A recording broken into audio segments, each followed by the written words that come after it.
know if you should say that Napoleon invaded Spain, but I think Napoleon definitely invaded Portugal.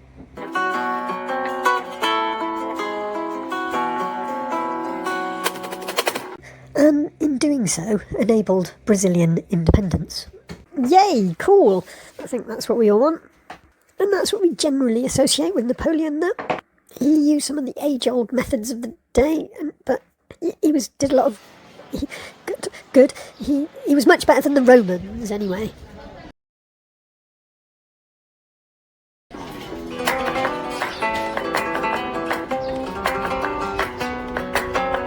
It was perhaps the last time that Europe was united. Napoleon properly dragged Europe out of the Middle Ages, and Portugal is perhaps quite a good example. No, Napoleon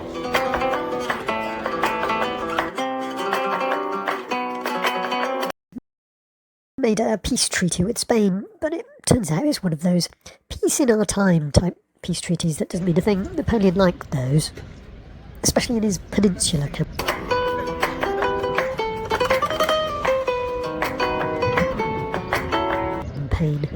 You know, a coalition, that's not the same thing as a peace at all. France made a coalition with Portugal and Spain, but Spain made a peace with France. Portugal didn't. Perhaps they should have made a peace with Napoleon. He was pretty much after humiliation by any means. Napoleon has already sent a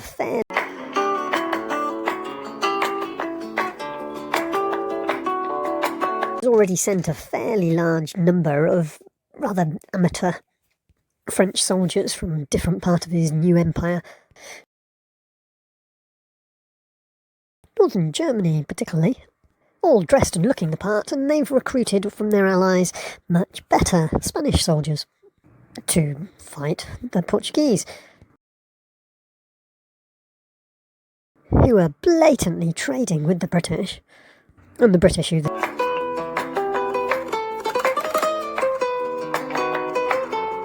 if they're not already, are certainly going to be enemies in the future. You know what coalitions are like. So the Spanish king, they were friends, but then they weren't friends, and the Spanish king was arrested. Now, the Spanish queen, the French escorted to just over the border of Spain into a nice coastal town in France, on the Mediterranean. I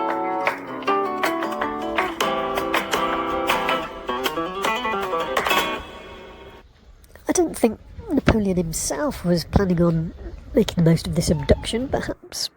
The popular rising objections were directed at lesser ranks and their ambitions.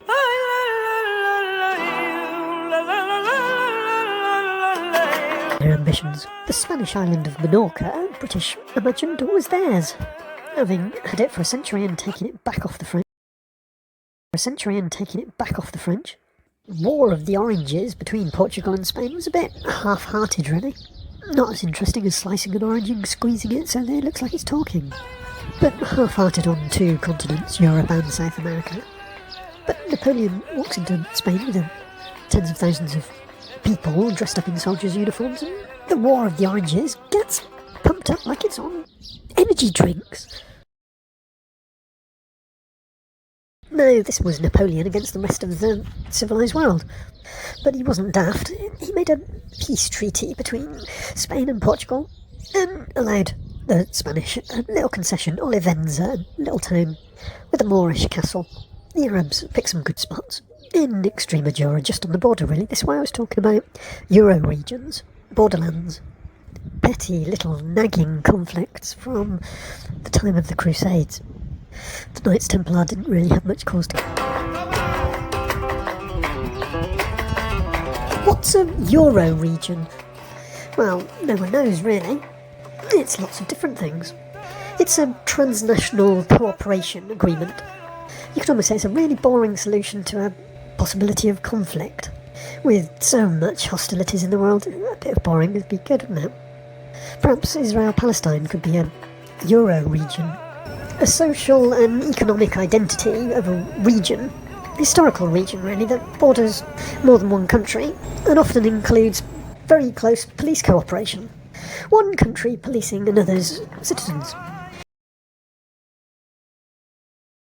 And the Israel-Palestine conflict is basically about how Israel can't accommodate a tunnel between Gaza and the West Bank and have its own land crossing over it. There's an Alpine Euro region, there's an Arctic Euro region. There's lots of them, but one dates back to 1200, on the border between Portugal and Spain. The small border region is near Alcantara, Badajoz, and that other great European, Napoleon, had sort of solved it for a little while, somewhere around the year 1800.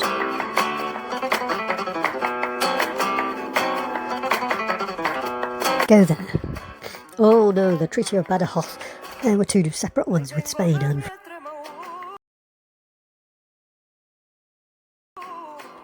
There was another Bonaparte, younger brother Lucien, who was live in situ, granting France substantial territorial gains in South America. The modern border between French Guiana and Brazil is Ayam River, which was agreed 100 years previously, the Ayarugani River and the Amapa River was where the French Guiana border was moved to, taking large parts of northern Brazil for France. But perhaps more importantly, Portugal also agreed to close its ports to British shipping, pay an indemnity of 20 million francs, and allow the import of French woolens, instead of British wool products. So you'd have thought baby Bonaparte had done quite well there, but Napoleon refused to ratify the treaty, claiming Little Bro and the foreign minister had been bribed by those darned Portuguese and their Brazilian gold. Which happened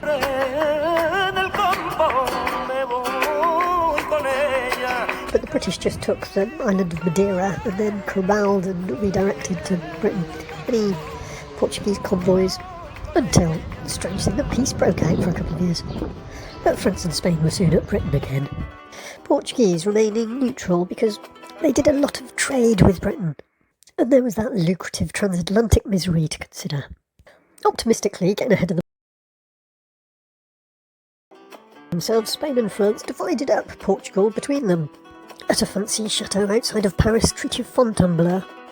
This is all happening in the first decade of 1800, but in the first decade of 2000, Portuguese members of the European Parliament were making sure that this whole Extremadura region that's disputed, because of forgotten clauses of treaties, is designated as a Euro region. Extreme Alentejo, the Treaty of Badajoz from the 1200s perhaps seemed more relevant. Napoleon hasn't invaded Portugal at this point, he's just threatened it, and they're all making conclusions because it's little. Napoleon's threats were supposed to get Portugal to roll over and it to become a political and economic extension of France. Empire and all. Now, all of this was helped by Godoy, a French romancer of the wife of the Prince and then King of Spain. She'd got her husband to promote her lover, who then through his guile made them pliable, ingratiated himself, and they weakened. Godoy became Prime Minister. He tried to save the French King Louis XVI from the guillotine, but failed. This was a time where war involved a lot of working class deaths because of deceptions of connected people that were supposed to be allies but never really were intended to be. Destruction of the Spanish navy on France's behalf, the Battle of Trafalgar, was before Fontainebleau. Napoleon wanted to get his hands on the Portuguese fleet and their gold. France was planning on grabbing most of the northern coast of Spain to become France. So a government in exile in Rome was the best option. Godoy, until 50 years later, got a pension from France and was able to live in Paris, but 50 years later, Isabella of Spain gave him a load of titles back. Godoy was periodically a bit of a double agent, and Juno seems to have been the major player in the whole of the Iberian Peninsula with 20 or 30,000 badly trained soldiers, and the advantage of a lot of others' political manoeuvrings and subterfuge behind him. A bit like Second World War Vichy France, the French controlled the Spanish military. The French marched off through Spain, amassing troops as they went. The Spanish roads were bad enough, but when they came to Portugal, they turned into donkey tracks. All due not Artillery sort of really had to be left behind. Huge numbers of his troops were always marauding for supplies, and they didn't exactly make themselves popular with the locals. And had to fight a fair amount of guerrilla warfare. But they made it to the liquid riches of Porto in the north, where they kept their trouble-free camp eventually. But Junot had had to really make a beeline. He'd had orders straight from Napoleon. What you hanging around about? So first they left the cannon behind in what are really quite small mountains in inland Portugal, but boulder country and inaccessible all the same. Then their small cavalry didn't have any horses left. I don't know if they'd eaten them all, I suspect. But they entered and took Lisbon pretty much unopposed, and took all the locals' horses, and the cavalry were cavalry again. But Junot was a little bit too late. The royal family, the Braganças, much of the royal court, and the vast wealth of the country was on a flotilla of ships to Brazil, across the transatlantic to South America. The Portuguese fleet had left the Tagus River, being helped by the British, but had been in such a hurry that several cartloads of gold of the country's treasury had been left on the quayside. Goes the story. Whether that was paying the British off is a possibility, because when the French arrived, they ravaged the town for wealth, taxed them to the hilt, the local people, and there was nothing to be had. They were killing off the local population left, right and centre, but they just didn't have anything gold. So the Portuguese Braganza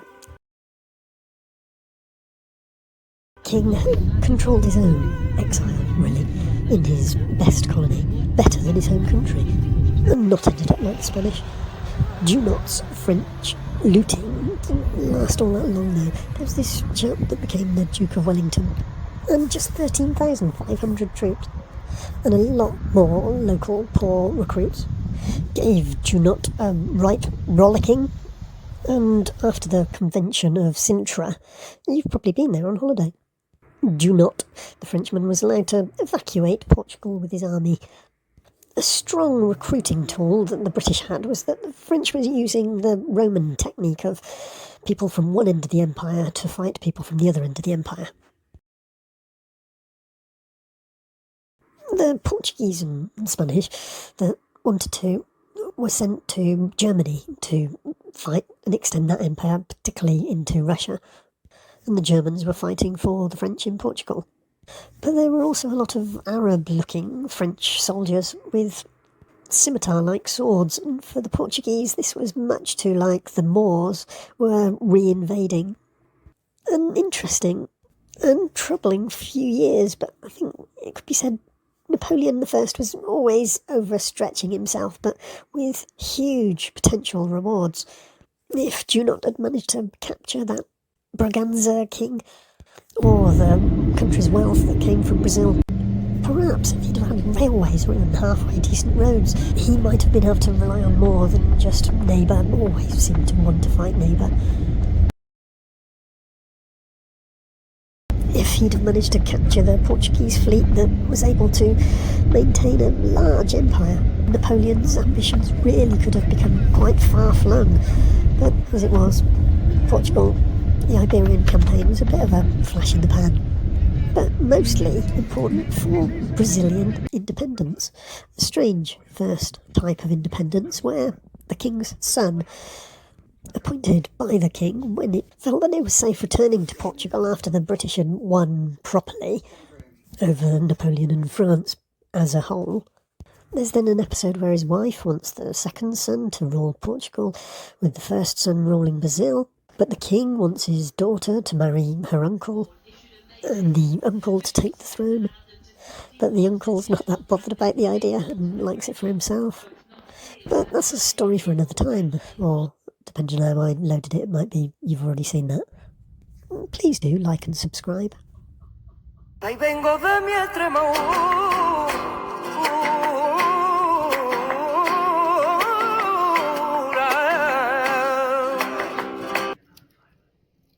Water filtration.